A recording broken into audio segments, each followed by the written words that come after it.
안녕하세요. 저는 발권국 발권정책팀에 있는 표상원 과장입니다. 오늘 이렇게 한국은행 발권 업무와 기념화폐 관련돼서 강의를 할 수 있게 돼서 기쁘고, 그렇게 바쁜 와중에도 시간 내주셔가지고 관심을 갖고 참석해 주셔서 또 감사드립니다.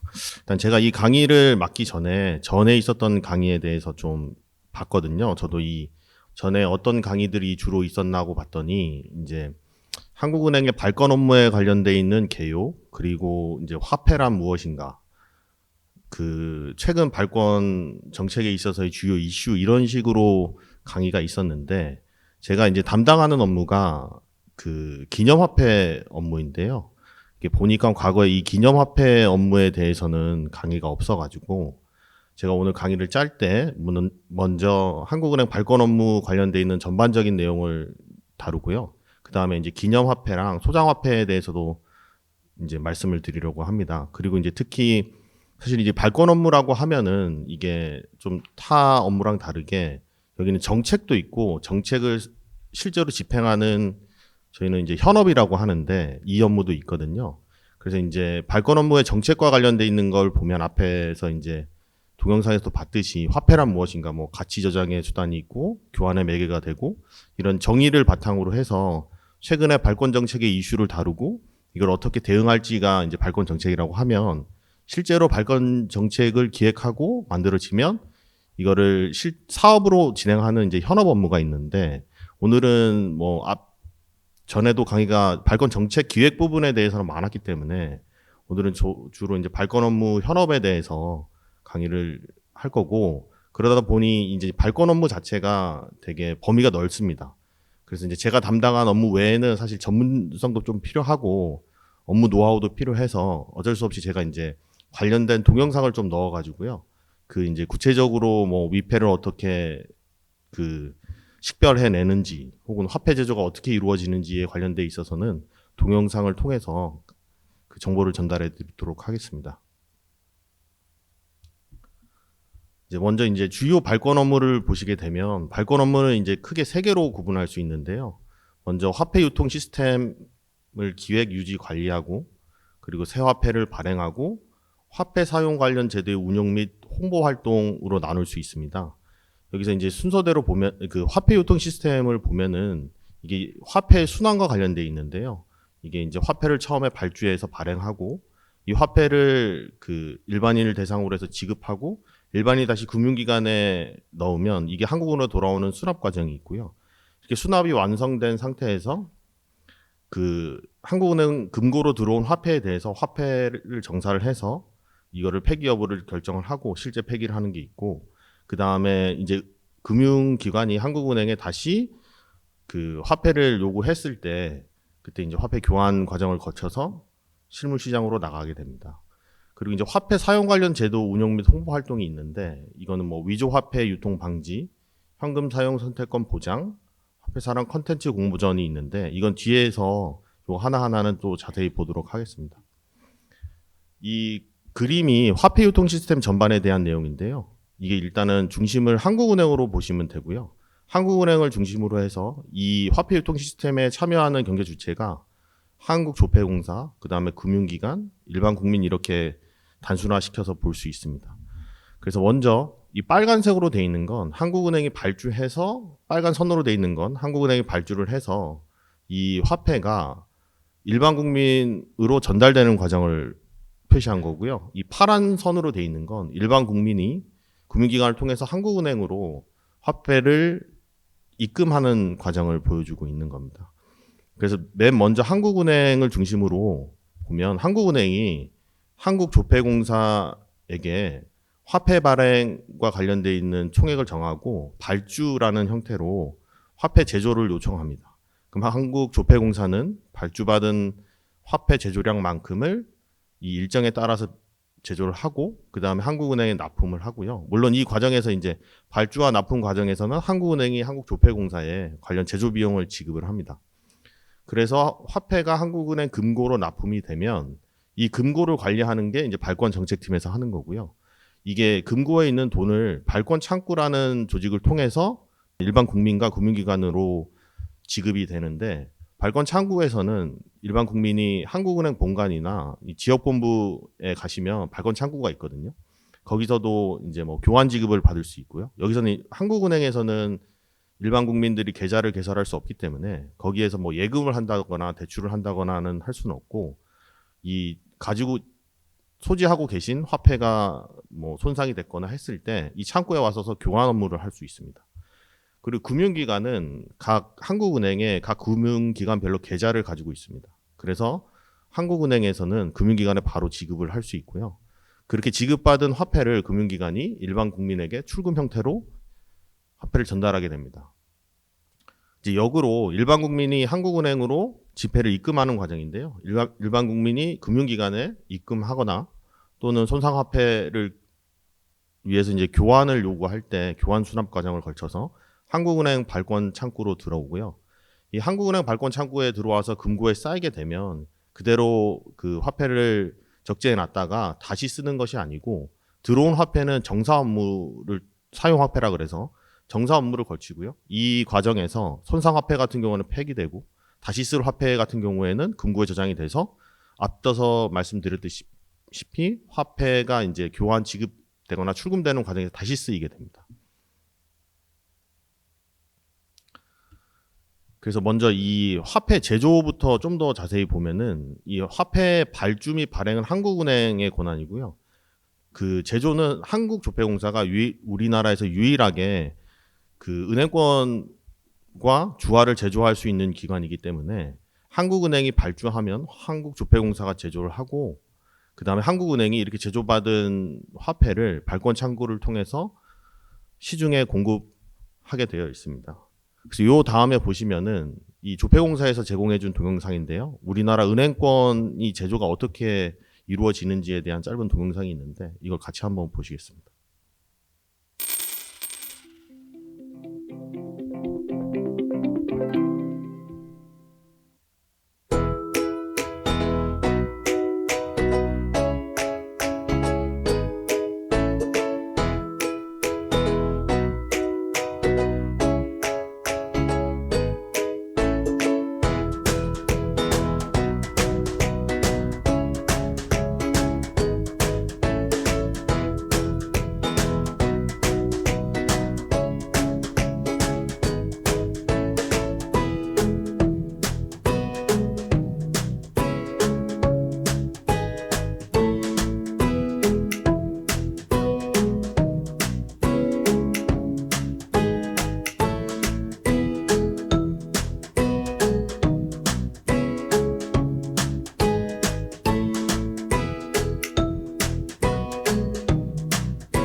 그 은행권 제조는 그 용지 제조, 그 다음에 인쇄판 제조, 잉크 제조, 인쇄 공정, 검사 공정 이렇게 이루어지고요. 주로 이제 저희들이 생각하는 거는 인쇄나 그 인쇄 공정을 생각하는데, 인쇄를 하기 전에 조폐공사에서 이제 용지도 만들고요, 잉크도 만들고 해서 사실은 그 앞단에 이루어지는 일들이 꽤 많이 있습니다.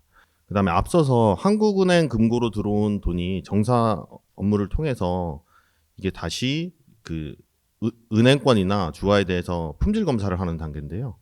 그래서 이제 금융기관으로부터 환수한 화폐에 대해서 실시하는 일련의 화폐 정리 업무를 정사라고 하고요.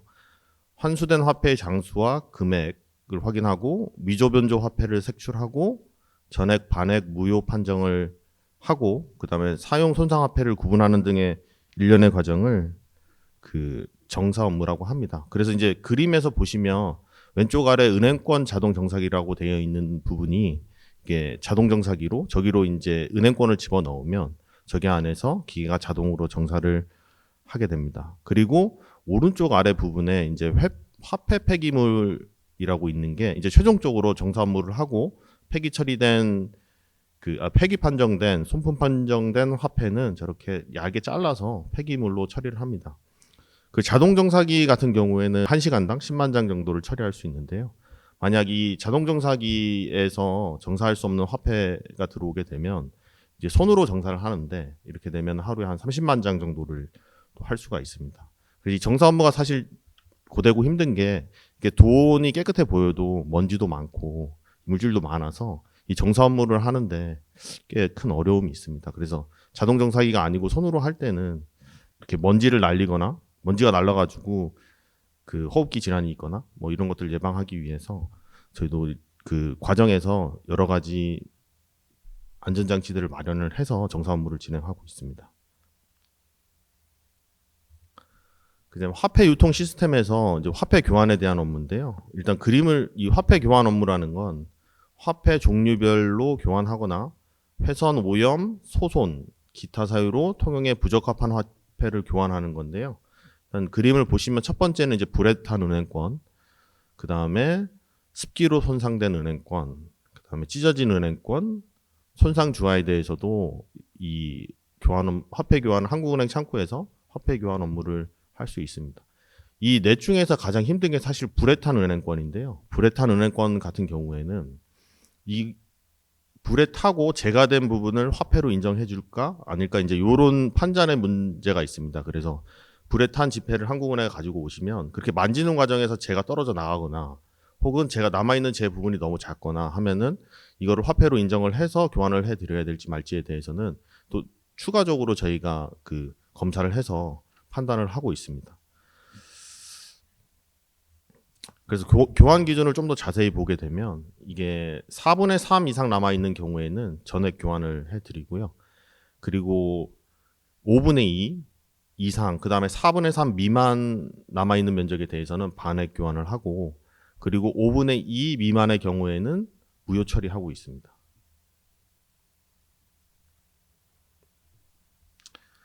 그리고 한국은행 그 발권 업무 중에 새로운 화폐 발행에 대해서 말씀을 드렸는데 새로운 화폐 발행 안에 이제 기념화폐도 화폐이기 때문에 이 업무도 포함이 돼 있는데 기념화폐라는 게 역사적인 사건이나 국가 사업 등을 기념하기 위해서 발행하는 사업을 기념화폐 발행이라고 합니다. 그래서 왼쪽 아래 있는 노란색 그 포스터가 최근에 발행한 한국의 주력 산업과 경제 발전 주제로 한 기념주화이고요. 그 다음에 오른쪽에 한국의 명산 이 4종인데요. 이거는 원래 그 전에 우리나라 국립공원을 대상으로 해서 기념주화를 시리즈로 쭉 발행을 했는데 이 기념주화 시리즈가 종결이 되면서 이 앞서서 있었던 오랜 기간 있었던 기념주화 시리즈에 대한 종결편으로 인기가 많았던 그 국립공원을 대상으로 4종을 발행한 것입니다. 이거 2013년에 발행을 했습니다. 요거 기념주와 화폐 관련돼서는 뒤에 더 자세하게 다루도록 하겠습니다. 그 다음에 저희가 또 하는 게 화폐 시중 유통에 대해서 품질 관리도 하는데요. 이게 이제 위조 화폐 유통 방지라고 하는데 위조라는 건 정당한 화폐 발권자가 아닌 자가 오인할 우려가 있는 화폐의 모습을 가지는 물건을 제조하는 것을 위조라고 하고요. 변조는 화폐를 그러니까 액면 금액이나 앞뒷면을 분리해 가지고 사용하는 등 이제 화폐 액면 가치를 변경하는 걸 변조라고 합니다. 이 이게 한국은행권에 대한 위조 방지는 이 우리나라 형법에 통화의 위조, 그다음 위조 통화의 취득, 위조 통화의 취득 후 지정 행사 이렇게 해서 법률로 금지하고 있습니다. 이 형법 207, 208, 210을 보시면 207 같은 경우에는 대한민국 화폐, 지폐 또는 은행권을 위조 또는 변조한 자는 무기 또는 2년 이상의 징역이라고 돼 있는데 이게 가장 무거운 벌을 받게 되고요. 그리고 행사를 목적으로 위조 또는 변조한 207조 기재의 통화를 취득한 자는 5년 이하 또는 1,500만 원 이하의 벌금인데요. 요 다음 그 위조 화폐를 만드는 사람 다음으로 높은 그 벌을 받게 됩니다. 요거 같은 경우에는 행사를 목적으로 취득했다고 하니 본인이 이게 위조 화폐인지를 알고 취득하고 그걸 다시 사용하는 경우를 얘기합니다. 그리고 210조는 207조 기재의 통화를 취득한 후 그 사정을 알고 행사한 자는 2년 이하의 징역 또는 500만 원입니다. 요거는 모르고 가지고 있다가 나중에 알았는데 이걸 사용하는 경우에는 또 어쨌든 2년 이하와 500만 원 이하의 벌금을 받고 있습니다. 이거는 위조 화폐를 식별하는 방법에 대한 동영상인데요. 이거 잠깐 보시면 위조 화폐 은행권 같은 경우에 어떻게 식별하는지에 대해서 간략하게 잘 설명이 되어 있습니다. 당신의 지갑 속 지폐는 과연 진짜일까요? 이제 걱정하지 마세요. 당신의 안전한 금융생활을 위해 위조지폐연구소에서 위조지폐 확인법부터 발견 시 행동 요령까지 꼼꼼하게 알려드릴게요. 위조지폐 확인법에는 크게 비추어 보기, 기울여 보기, 만져보기가 있습니다. 이제 지폐 하나하나씩 자세히 살펴볼게요. 5만원권, 숨은 그림, 돌출 은화, D형 홀로그램, 볼록 인쇄 등의 특징이 있습니다. 만원권과 5천원권, 숨은 그림, 홀로그램, 볼록 인쇄 등의 특징이 있네요. 위조지폐 확인법을 알았다면 위조지폐 발견 시 행동 요령도 알려드릴게요. 상점에서 고객에게 받은 지폐가 위조지폐라고 생각될 경우에는 이렇게 하세요. 상점에서 고객이 떠난 뒤 위조지폐인 줄 알게 되셨다고요? 걱정하지 마세요. 당신이 일반 시민이라면 가까운 경찰서나 은행에 바로 신고하세요. 금융기관 직원이라면 즉시 관할 경찰서에 신고하시고 한국은행에 통보해 주세요. 알기 쉬운 위조지폐 확인법 앱으로 언제 어디서나 쉽게 확인하신다면 더욱 안전하겠죠? 당신의 안전한 금융생활, 위조지폐 연구소와 함께라면 이제 안심입니다. 한국은행. 이 위조지폐 발견 추이를 보면 2024년에 143장이 발견이 됐고 그중에서 주로 5,000원짜리가 이제 80장으로 가장 많았습니다. 이 위조지폐 같은 경우에는 1990년 이전에는 그 화폐 원판이 되는 그 인쇄를 하기 위한 원판에 대한 위조가 원판이나 혹은 화폐를 손으로 그리는 위조가 많았는데 1990년 이후로 이 칼라 복사기가 등장을 하면서 주로 위조는 칼라 복사기로 복사하는 형태로 만들어집니다. 그리고 앞서서 그 동영상에서 보면 그 홀로그램을 넣거나 볼록 인쇄를 하거나 은색 띠선을 넣게 되는데요. 이걸 잘 보게 되면 주로 칼라 복사기에서 복사를 하지 못하도록 하는 장치들입니다. 그러니까 예를 들어 은선 같은 경우에는 이거는 그 제조 과정에서 직접 이게 화폐를 제조하는 과정을 보시면 층층이 쌓아가는 구조거든요. 원래 제조 그 종이를 구하고 그 위에다가 본판이 그 기본이 되는 색을 칠하고 그 위에 이제 모양을 두르고 홀로그램 띠를 붙이고 은색을 붙이고 그다음에 볼록 인쇄를 하고 이런 식으로 하나씩 쌓아가는 구조인데 컬러 인쇄 같은 경우에는 그게 없이 한 번에 인쇄를 하다 보니까 은색선이 그대로 까맣게 처리가 됩니다. 그래서 이 앞서서 보여줬던 이 위조지폐를 식별하는 방법들에 대한 것들은 거의 그 칼라 복사기를 통해서 화폐를 위조하지 못하도록 만든 장치들입니다. 그 위조 화폐 이번에 발견 추이를 보면 한 143장이니까 어느 정도 수준인지 감이 안 오실 텐데요. 이거를 이제 전 세계 다른 나라랑 비교를 하게 되면 우리나라가 100만 장당 한 0.02장 정도가 발견이 되는데 이게 다른 나라 좀 많은 나라 같은 경우에는 100만 장당 30장도 많이 나올 때도 있고요. 30장, 20장인 경우가 대다수 많습니다. 우리나라나 일본 같은 경우가 0.02장, 0.03장으로 좀 작은 편이고 유럽이나 그 북미 같은 경우에는 여전히 높은 위조 지폐가 발견이 되고 있습니다.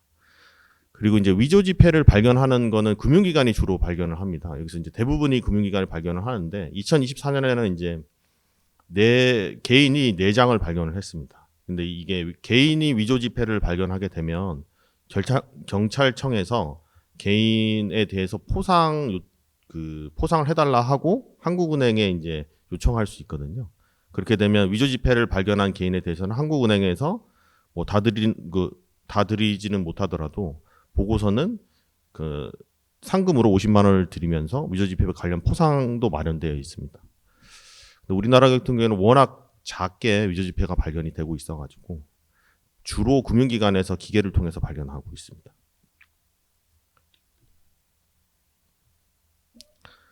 그 제가 강의하기 전에 잠깐 틀어드린 강의에 보면은 요즘에 현금 사용량이 많이 줄고 있다. 왜냐하면 전자결제 시스템들이 도입이 되면서 카드나 혹은 뭐 페이 같은 게 많이 보급이 되면서 실제로 이 현금을 사용하는 그 우리나라 전체 결제 규모에서 현금이 차지하는 비중이 꽤 많이 내려가 있습니다.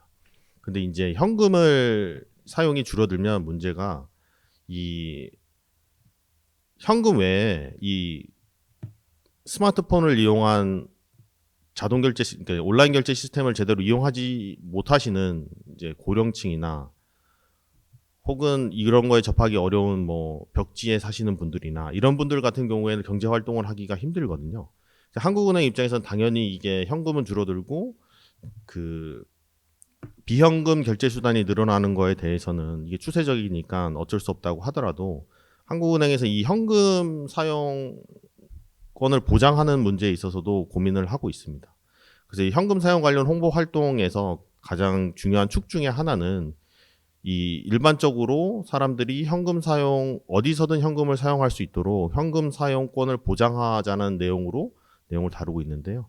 그래서 왼쪽에 노란색 그 포스터를 보시면 누군가에게는 현금이 유일한 지급 수단입니다 해서 요 캠페인을 하는 이유는 사실 이렇게 뭔가 스마트폰으로 결제를 하는데 익숙하거나 신용카드를 잘 사용하시는 분들은 문제가 없지만 이 현금이 유일한 지급 수단인 분들한테는 이 현금 사용이 어려워지면 실제로 문제가 발생하기 때문에 이거에 대한 캠페인을 하고 있습니다. 일례로 스웨덴 같은 경우가 현금 사용 비중이 굉장히 낮거든요. 근데 거기서는 이제 워낙 땅은 큰데 사람은 적고 그다음에 지급 결제 시스템이라는 게 사실 비용이 듭니다. 원래 이제 전선도 깔아야 되고요. 거기 포스 기계 같은 것도 깔아야 되니까 그 현금을 이용하기 위해서는 그거에 따른 인프라가 필요하거든요. ATM 기기 같은 거요. 근데 스웨덴 같은 경우에는 땅은 크고 사람은 적으니까 이게 벽지에서 현금을 실제로 안 받는 경우가 많이 발생을 해가지고 스웨덴 같은 경우에는 법률로 이 현금을 반드시 수령해야 된다. 이런 것들을 만들기도 했고요. 그리고 거기서는 굉장히 심각한 문제로 받아들이고 있습니다. 그래서 우리나라는 아직은 그 정도까지는 아닌데 그래도 저희도 관심을 갖고 지금이라도 관심 갖고 캠페인을 하고 있는 거고요. 이 오른쪽에 깨끗한 돈 우리의 얼굴입니다. 이것도 사실은 현금 사용이 줄어들면서 발생하는 문제입니다. 현금 사용이 줄어들면 새 화폐의 제조가 줄어듭니다. 왜냐하면은 사람들이 현금을 안 사용하니까 이게 뭐 집에 가지고 있거나 지갑에 오랫동안 보관하다 보면 현금이 실제로 시장에서 이렇게 유통되는 횟수가 줄어들고 그러면 새로운 제조 화폐를 만들 수요가 줄어들거든요. 그러면 이 기존에 있었던 화폐들이 그 뭐 겉보기에는 손상 화폐는 아니지만 이 화폐 자체에 대해서 품질이 좀 떨어져 있는 상태가 비위생적인 상태가 될 수 있기 때문에 그거와 관련돼서 저희가 깨끗한 돈 우리 얼굴입니다라는 캐치프레이즈로 행사를 또 하고 있습니다. 이거는 현금 사용 관련한 홍보 활동 저희가 영상을 만들어 가지고 배포했는데 이것도 한번 보시겠습니다. 현금 사용 선택권 들어보셨나요? 중요한 건 아무도 소외되지 않도록 모두의 일상을 지키는 일. 디지털 결제가 어려운, 카드 발급이 어려운 누군가에게는 현금이 유일한 지급 수단입니다. 재난 상황이나 통신장애 발생 등 비상시에도 누구나 안전하게 사용할 수 있는 현금. 언제 어디서나 현금을 사용할 수 있도록 관심을 가져주세요. 현금 사용 선택권 보장. 우리 이웃을 배려하는 소중한 마음입니다. 이 현금 사용 선택권 관련돼서는 이제 우리나라도 있고 얼마 전에 그 스위스 중앙은행이랑도 저희가 양자 협의를 한번 했었는데 그 거기 유럽에서도 물론 이제 나라별로 차이가 크긴 한데 그 일부 나라 같은 경우에는 이 현금 사용 선택권에 대한 문제가 발생을 하고 있어가지고 거기서도 관심을 갖고 이제 지켜보고 있다고는 얘기를 하고 있습니다. 이 다음은 화폐 사랑 콘텐츠 공모전인데요. 이거는 이제 위조 화폐에 대한 경각심을 높이고 올바른 화폐 사용 습관과 현금 사용 선택권 보장의 중요성 등을 널리 알리기 위한 목적으로 저희가 하는 공모전이고 주제는 위조 화폐 유통 방지, 돈 깨끗이 쓰기, 동전 다시 쓰기, 현금 사용 선택권 보장과 관련돼 있는 주제로 콘텐츠를 만들면 이걸 만들어서 이제 제출하는 공모전이고 참가 대상은 이제 전국 고등학생, 대학생, 그 청소년 기본법 제3조에서 정한 청소년이고요. 그리고 수상작은 한국은행 총재 포상과 함께 300만 원의 상금을 이제 수여하고 있습니다. 이게 그 얼마 전에 있었는데요. 저도 봤는데 생각보다 꽤 많은 참여가 있었고 그 여기서 이제 생각하시면은 위조 화폐 유통은 너무 친숙한데 이게 현금 사용 선택권 보장이라는 개념은 좀 익숙치 않아서 현금 사용 선택권 보장에 대해서 뭐 관심이 있고 요거를 좀 발전시켜서 컨텐츠를 만들면 좋지 않을까 이렇게 생각을 합니다. 요거는 그 다음에 동영상 저희 화폐 사랑 콘텐츠 공모 전에 대상을 받은 대상작인데요. 요것도 잠시 보겠습니다. 끝에 느껴지는 진실의 신호 진짜를 찾는 우리만의 주머니처럼 그 눈으로 진실을 밝혀요. 기울여 숨겨진 그림이 드러나요. 만져요 느껴지는 진짜의 감정 세 가지 주문 다 함께 외쳐요. 라라라라라라아 우리의 세상 우리가 지켜요. 두 번째 주제로 기념화폐인데요. 요거 이제 제가 담당하는 업무라서 요거는 조금 자세히 설명을 드리겠습니다. 일단 기념화폐가 실제로 발행이 되고 있다는 사실을 그렇게 잘 알고 계시지는 않는 것 같은데 먼저 기념화폐에 대한 의미를 보면 화폐 본연의 교환, 가치 척도 기능 외에 널리 업적을 기릴 필요가 있는 인물, 국내외적 뜻깊은 사건 또는 행사, 국가유산 등을 기념하기 위하여 일시적으로 발행하는 은행권 또는 주화를 의미합니다. 이게 사실 기념화폐는 일반인들이 보다는 이 기념화폐를 발행을 요청하는 정부 기관이나 기관들이 더 관심이 많기는 한데 오늘 기회가 돼서 기념화폐에서도 대해서도 좀 관심을 더 많이 가져주시면 감사하겠다는 의미에서 제가 요거에 대해서 좀 더 자세히 준비를 했습니다. 그 한국의 기념화폐는 1971년 3월에 최초로 기념주화 반만년 역사를 만들었고요. 그 다음에 기념화폐는 2018년 평창 동계올림픽 대회 때 발행했습니다. 일단 기념주화 같은 경우에는 1971년에 반만년 역사, 그러니까 그 노란 기념주화 왼쪽에 있는 좀 오래돼 보이는 동전인데요. 요 같은 경우에는 그 대내외에 우리나라의 유구한 역사를 알리겠다라는 의미에서 발행을 했고 그 이후로 기념주화 같은 경우에는 지속적으로 발행이 돼서 연간 2개, 3개 정도를 계속해서 발행을 하고 있습니다. 그리고 평창 동계올림픽 같은 경우에는 이게 처음으로 기념화폐를 만들었는데요. 이 기념화폐 보시면은 이것도 화폐이기 때문에 그 보통은 생각하시는 게 오늘도 몇 번 전화를 받았는데 기념주화나 화폐 같은 경우에는 일반 돈과 다른 줄 알고 이거를 만약 2,000원권 기념 화폐를 한국은행에 갖다 주면 한 8,000원으로 바꿔주냐 이렇게 말씀을 하시는데 이거는 다른 화폐랑 동일하게 여러분들이 쓰는 5,000원, 만원, 5만원권이랑 동일하게 딱 2,000원의 액면 가치가 있는 겁니다. 근데 요게 만약 2,000원 이상의 가치를 가졌다고 본인이 생각하면 이건 한국은행에서 거래를 하는 게 아니고 유통시장에서 거래를 하셔야 되는 거고요. 여기에 보시면 기념주화도 다 액면이 적혀 있습니다. 예를 들어서 이 노란색으로 되어 있는 저게 평창 동계올림픽 때 찍은 기념주화인데요. 저거 같은 경우는 액면가가 3만 원으로 적혀 있습니다. 그러면 저거는 한국은행에 가지고 오시면 3만 원으로 교환해 드리는 겁니다. 이 기념화폐 평창 동계올림픽 기념화폐가 왜 의미가 있냐 하면 사실 주화를 만드는 것보다 은행권을 만드는 게 더 복잡하고 더 많은 행정적 소요가 필요합니다. 제가 듣기로는 이 평창 동계올림픽 기념화폐를 만들기 위해서 2, 3년 정도가 걸렸거든요. 이 하나를 만들기 위해서. 그러니까 기념화폐 같은 경우, 주화랑 다르게 기념화폐 같은 경우에는 잘 보시면 위변조 장치가 모조리 다 들어가 있습니다. 그러니까 이것도 화폐이기 때문에 그런 과정을 다 거쳐야 되고요. 그 다음에 요게 잘 모르실 수도 있는데 이 평창 동계올림픽 기념화폐의 색이 회색입니다. 근데 저희 잘 보시면 1,000원권은 청색이고요. 그 다음에 5,000원권은 주황색이고 10,000원권은 녹색이고 50,000원권은 그 노란색입니다. 그런 것도 다 생각을 해서 요 하얀색을 결정을 한 거고 그다음에 이 평창 동계올림픽에 있는 이 피겨 스케이팅 같은 경우에 액면 도안 같은 경우에도 우리나라 주력 동계올림픽 그 종목을 가지고 선택을 한 거고 그 뒷면에 호랑이 같은 경우에도 우리나라를 상징하는 호랑이랑 소나무를 가져다 그려놓은 겁니다. 이제 기념화폐의 특징을 설명을 드리면 기념주화는 일반 주화와 마찬가지로 자국에서 무제한 통용되는 법화이다. 이 법화의 의미는 강제성이 있습니다. 그래서 이걸 2만 원을 들고 만약 액면가가 2만 원이거나 3만 원인 기념주화를 들고 그 현금 사용이 가능한 곳에 가면 2만 원이나 3만 원의 가치를 가진 현금이랑 똑같이 사용할 수 있습니다. 물론 이제 이게 액면가보다는 높은 가치를 가지기 때문에 이거를 그냥 현금으로 사용하시는 것보다는 이 제조의 목적 자체도 유통이 아니고 소장의 목적이기 때문에 이게 그 소장하시는 게 좋긴 하지만 어쨌든 이것도 법화로서 강제성이 있다. 근데 이게 보통 저희가 보는 골드 메달이나 실버 메달이랑 좀 다른 차이인데요.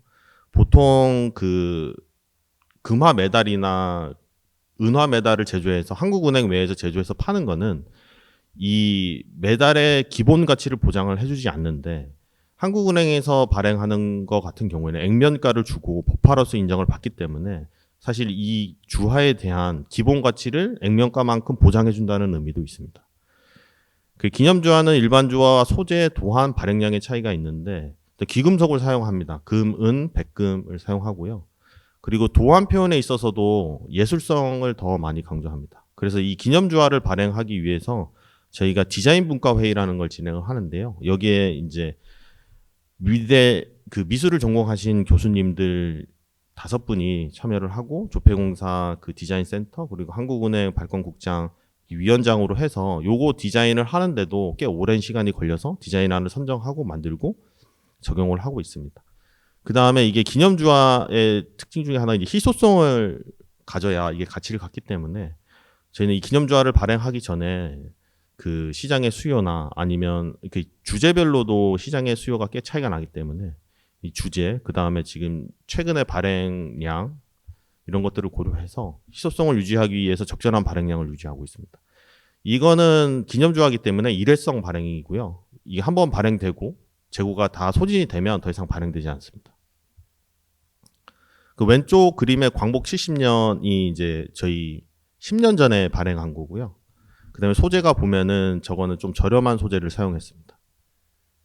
그래서 저기 황동으로 사용했는데요. 그래서 액면가를 보면 10,000원이고요. 그 다음에 오른쪽에 있는 것 같은 경우 이 한국의 국립공원은 은화를 사용했고요. 그래서 액면가 자체도 30,000원으로 높습니다.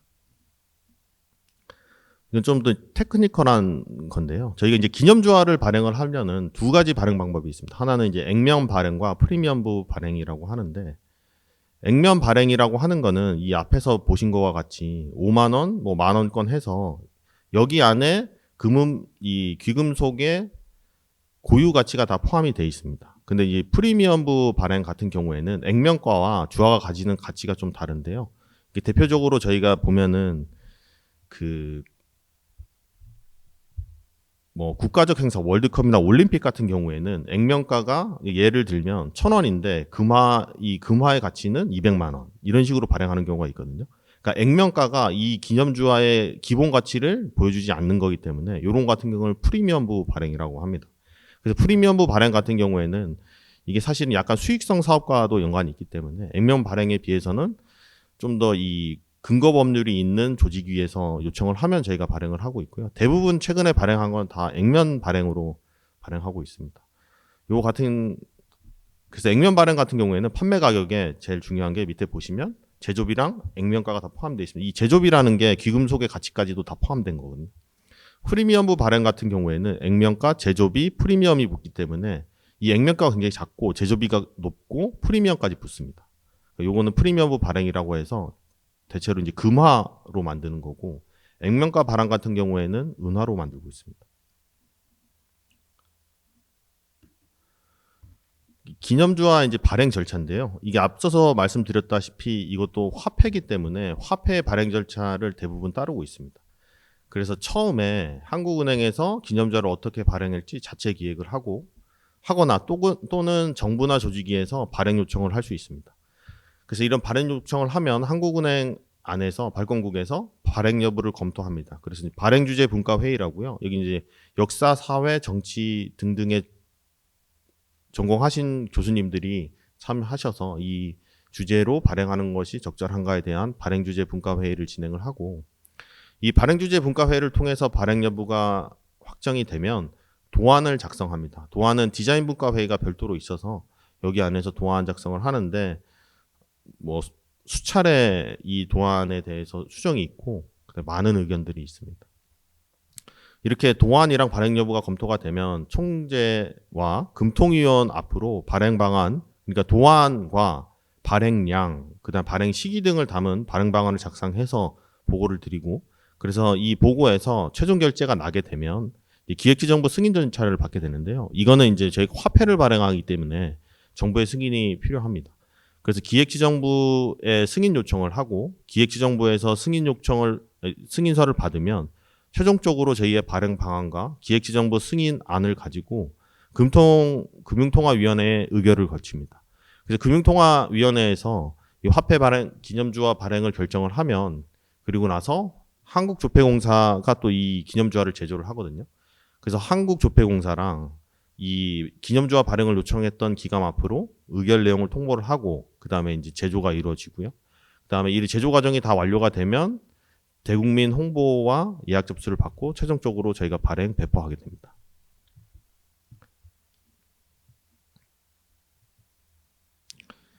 이게 기념화폐 같은 경우에는 발행 시장이나 유통 시장을 좀 구분해야 되는데, 이 발행 시장은 한국은행이 발행한 화폐가 공식 판매 대행 기관을 통해서 국민에게 판매되는 시장이고요. 이거 같은 경우에는 저희가 이제 온라인 접수만 받고 있기 때문에 온라인 접수를 통해서 한국은행으로부터 최초 발행되는 기념주화를 사는 것이라고 생각하시면 되고, 유통시장은 화폐 전문 판매 업체나 개인 간 거래 등을 통해서 매매되는 시장입니다. 그래서 이제 유통시장 같은 경우에는 일반 귀금속이나 기념품에 대한 그 가격 결정 방식과 비슷하게 이 발행 당시의 공급량, 그리고 발행 이후의 거래량, 그다음에 희소성, 수익가의 선호도, 보존 상태 등에서 영향을 받습니다. 제가 오른쪽에 그래프를 하나 그렸는데요. 이거는 이제 최근에 있는 국내 은값 추이입니다. 요즘에 뭐 뉴스에도 보면은 금값이 많이 오르고 그와 덩달아서 은값도 많이 올랐는데, 이 기념주화를 발행할 당시에 한국은행은 그 제조 비용을 액면가에 포함시키기 때문에 이게 은값이 상승한 그 반영분이 액면가에 포함되어 있지 않습니다. 그러니까 과거에 2만 원 주고 구매하셨다고 해도 최근에 은값이 많이 올랐기 때문에 요 가치는 또 달라지는 겁니다. 그래서 이 은값 시세도 기념주화 가격에 영향을 미치고 있습니다. 요거는 이제 저희가 최근에 발행한 한국의 주력 산업과 경제발전 기념주화인데요. 이건 한국은행에서 자체적으로 기획한 거고요. 이제 기존에는 저희가 문화재나 자연경관 위주로 주로 기념주화를 많이 발행했는데, 이번에는 좀 색다르게 한국의 주력 산업과 경제발전을 주제로 해서 국가적 성취를 홍보하고 국민의 자긍심을 높일 수 있는 주제를 선택했습니다. 그래서 이제 주력 산업이라는 것은 무엇이냐고 했을 때, 저희 나라 수출 금액을 보고 우리나라 그 가운데 가장 큰 비중을 차지하는 그런 산업을 선택을 해서 주제를 선택을 했고요. 왼쪽 아래 이제 이번에 처음으로 반도체와 조선을 했고, 이제 앞으로 계속 다른 산업에 대해서도 이 기념주화를 계속해서 발행을 할 겁니다. 그래서 먼저 반도체 왼쪽의 그림을 보시면 이게 이제 웨이퍼고, 그거를 보고 있는 그 연구자의 모습을 표현을 했고요. 오른쪽에 있는 건 월왕청강지곡이라고 해서 이게 한글판 그 금속 활자거든요. 그래서 이제 이 금속 활자가 어떤 가치 저장, 그러니까 책과 같이 뭔가 정보를 저장한다는 의미가 있으니까 반도체랑 어느 정도 연관이 있다고 생각을 해서 요 뒷면은 이 금속 활자를 놨습니다. 그다음에 조선 같은 경우에는 이게 그 조선소의 전경을 표현한 거고요. 앞면은 이 앞면에 들어가 있는 배는 LNG 선인데 우리나라 이제 수출 조선 수출에서 가장 큰 50% 정도의 비중을 차지하는 주력 상품입니다. 그리고 뒤에 있는 그 뒷도면은 뭐 거북선을 써서 우리나라 조선 기술의 우수함을 보여줬습니다. 이걸 만들면서 에피소드가 하나 있었는데 사실 반도체를 제작을 할 때 앞면 같은 경우에는 현대 기술을 그 다음에 뒷면 같은 경우에는 이제 옛날 우리나라 전통 기술을 넣자고 했는데 사실 반도체라는 게 최신 기술이잖아요. 현대에나 있지 과거에는 전혀 없었던 기술이기 때문에 이걸 가지고 반도체와 관련이 있는 우리나라 과거에 어떤 제품이나 기술이 있었을까 봤는데 도저히 찾기가 어려워서 그나마 반도체가 가지는 아주 작은 기능 중에 하나인 저장 기능만 겨우 찾아서 의미를 찾아서 넣을 수 있었습니다. 꽤 어려웠습니다. 반도체를 찾을 때. 그 다음에 제가 이제 앞에 말씀드린 거는 기념주화에 대한 얘기고 이게 이제 소장용 화폐라는 것도 있습니다. 이 소장용 화폐는 뭐냐면 그 전통 화폐를 소장 목적으로 별도로 제작하여 발행하는 상품인데요. 이게 종류로는 현형 주화 세트, 연결형 은행권, 전지형 은행권, 현형 은행권 이렇게 만들고 있습니다.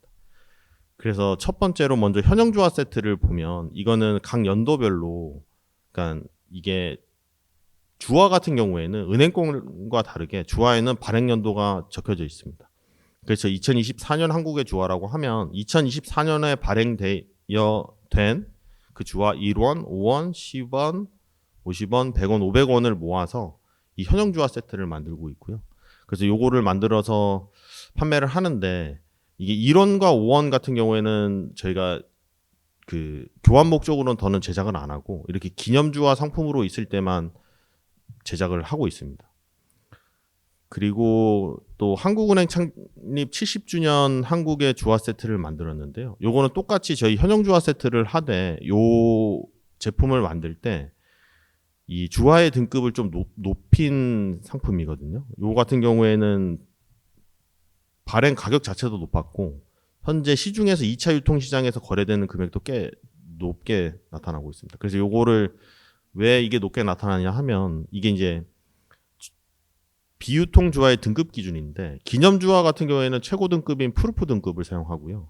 그 다음에 앞서서 보여드렸던 이 70주년 한국은행 70주년 기념 주화 같은 경우에는 요 아래 등급인 비유 등급을 사용했거든요.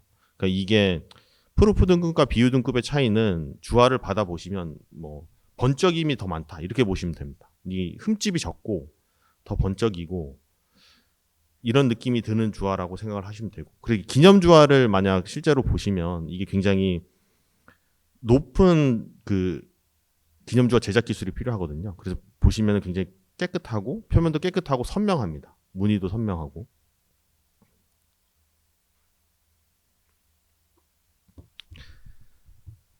요 다음은 이제 현형은행권 세트인데요. 요 같은 경우에는 일반적으로 사용하시는 그 현형권 그대로를 넣어서 만든 거고 이 1,000원, 5,000원, 10,000원, 50,000원권이 각각 포함되어 있습니다. 그래서 이제 그 안에다가 이 각 은행권의 위변조 관련된 기술이나 뭐 도안에 대한 설명들이 쭉 들어가 있는 거고요.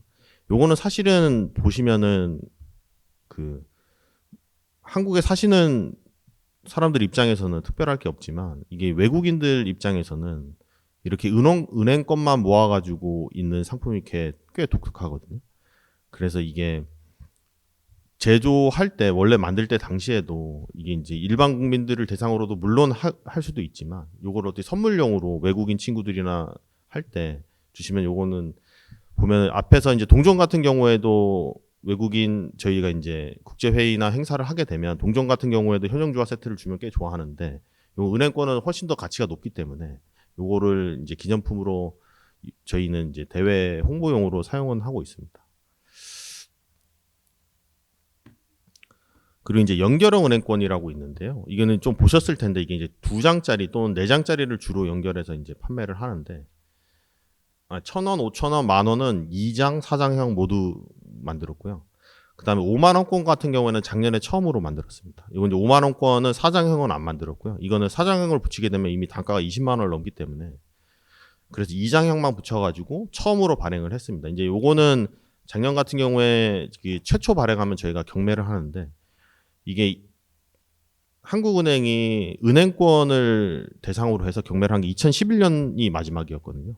그러니까 이게 2024년에 오랜 기간 동안 경매를 안 하다가 처음으로 했고, 이걸 경매를 한 이유는 이 5만 원권 같은 경우에는 시중에 이미 유통이 되고 있었죠. 2009년부터. 근데 이게 연결형이라고 해서 지폐가 붙어 나오게 되면 이 은행권에 들어가 있는 기본호의 변화가 생깁니다. 그래서 연결형 은행권을 제조하게 되는 순간 1번 번호의 기본호가 다시 생기거든요. 그러니 이거는 최초 발행하는 번호의 기본호가 1번이 되고 그 다음부터 순차적으로 1번, 2번, 3번 이렇게 돼서 빠른 번호의 화폐 수집상 같은 경우에는 이 빠른 번호에 대해서 높이 가치를 평가를 해줍니다. 그래서 5만 원권 저희가 최초 발행했을 때 이게 물론 이제 일반인들이 추첨을 통해서 이거를 일반 구매한 후 그걸 배포해도 되지만 그렇게 되면은 특정 번호를 가진 사람이 거의 뭐 꽤 많은 수익을 받는 구조가 되기 때문에 이거는 공평하지 못하다고 판단을 해서 저희가 경매 수익금 같은 경우에는 전부 사회에 기부를 하되 요거는 경매를 진행하자라고 해서 실제로 경매를 했고 완료가 됐습니다. 요거를 경매를 진행하면서 대략 이 경매 이 낙찰가가 이게 액면가가 보통 그 10만 원인데요. 10만 원에 포장비까지 하면 한 12만 원 정도가 되는데 이게 높은 거 같은 경우에는 그 200만 원도 넘었습니다. 이 하나에. 근데 이게 그냥 한두 개가 아니고 평균적으로 100만 원이 넘었습니다. 그러니까 화폐 수집상 입장에서는 이 빠른 기본호에 대한 수요가 꽤 많습니다. 그래서 이 5만 원권 연결형 같은 경우에는 처음에 만들어서 지금 재고가 없고요. 이제 요거를 추가로 제조하게 되면 이제 나오는 거고. 그래서 요거는 또 색도 노란색이라서 이걸 또 선호하는 사람들도 있고 해서 꽤 많은 수요가 있었습니다.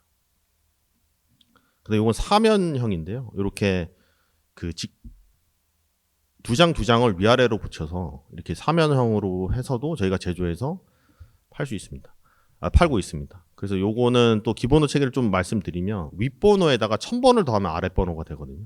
그러니까 윗번호가 1번이면 밑에 건 1001번. 그다음 윗번호가 2번이면 밑에 거는 2002번이고. 그리고 당연히 이 연결형 은행권 같은 경우에도 가위나 칼로 잘라서 사용하실 수 있습니다. 근데 이제 문제는 본인이 가위나 칼로 자르면은 정확하게 잘리지 않고 지그재그 이렇게 잘리잖아요. 남들이 보기에는 위조 화폐라고 볼 수도 있습니다. 그러니까 요거 물론 당연히 선물로 받으시면 너무 급하면 잘라서 써도 되는데 그때는 아주 신중하게 잘라서 쓰시면 될 것 같습니다. 그리고 마지막으로 저희가 전지형도 만드는데요. 이게 이제 앞에서 말씀드렸다시피 2장형이나 4장형 같은 경우에는 매년 만드는데 이 연결형 같은 경우에는 자주 만들지 않습니다. 이게 이제 2015년, 2021년 이렇게 만들었고 그 이후에는 저희가 제조를 안 하고 있고요. 이거 같은 경우에는 1000원권은 저 전지형 자체가 최초의 지폐가 완성돼서 나왔던 그 형태입니다. 그러니까 저걸 가지고 이제 커팅을 해서 최종적으로 포장을 해서 배포를 하는 거거든요. 그러니까 저게 이제 한국조폐공사의 제조 공장에 가시면 저런 형태로 돼 있어서 저걸 가지고 품질 검사도 하고 처음에 제조 용지가 들어갈 때도 저 형태로 들어가서 최종 본도 저렇게 해서 나오는 겁니다. 그다음에 5,000원권 같은 경우에는 16매인데요. 이거는 왜냐하면은 사실 이것도 45매로 만들면 단가가 너무 높아서 이거를 구매하시는데 부담도 있을 것 같고 해서 그렇게 해서 저건 16매형으로 했는데 요 같은 경우에는 왼쪽에 있는 1,000원권 그 형태를 이렇게 커팅을 해서 저렇게 16매형으로 나누고 그거를 나눈 것을 포장을 해서 제가 팔고 있습니다. 제가 얘기를 하다 보니까 뭔가 발권 업무의 정책적 의미나 경제 이론을 설명을 안 하고 화폐 홍보 이 기념주화나 화폐 홍보용품에 대해서 판매를 하려고 나온 것 같아가지고. 근데 이게 제가 이제 기념주화에 대한 업무를 맡은 지가 이제 6개월 정도 됐는데요. 사실 이게 뭐 상품으로 보면은 기념주화인데 이게 저희가 이거를 만드는 이유는 이게 어떤 국가적으로 사람들이 관심을 가져줬으면 하는 주제 대해서 사람들 그러니까 그런 것들을 홍보하기 위한 목적이지 이 상품을 팔아가지고 저희가 이득을 보는 건 하나도 없습니다. 왜냐하면 한국은행 자체가 이 수익 사업을 하지 못하게 돼 있거든요. 그래서 저희가 발행 주제를 보면 좀 이게 다른 사람들이 보면 고리타분하거나 이거 이런 주제로 과연 될까 이런 생각이 있어서 관심이 좀 덜한 것 같은데 이 기념주화의 시리즈를 잘 보시면 아 이때 이 당시에는 이런 것들이 국가적으로 큰 행사로 있었구나. 그리고 이런 것들을 관심을 가졌구나. 라고 확인도 하실 수 있고요. 그 다음에 이제 기념주화가 그냥 동전이 아니고 그 안에도 화폐이기 때문에 도안을 선정하고 이걸 제작하는데 꽤 많은 노력이 들어갑니다. 그래서 요 도안 같은 경우에도 잘 읽어보시면 그 안에도 스토리가 있고 재미있는 게 많아서 저희 맨날 은행권만 보고서는 이거는 뭐 이 선생님, 이왕 선생님, 뭐 세종대왕 선생님 이렇게 얘기하는데 사실 기념주화도 그런 것처럼 꽤 많은 의미들을 저희가 넣고 있거든요. 그래서 이제 관심을 갖고 보시면 좋지 않을까 싶어가지고 오늘 기회가 돼서 이렇게 말씀을 드렸습니다. 그럼 이상으로 제가 준비한 강의는 마무리하도록 하겠습니다. 감사합니다.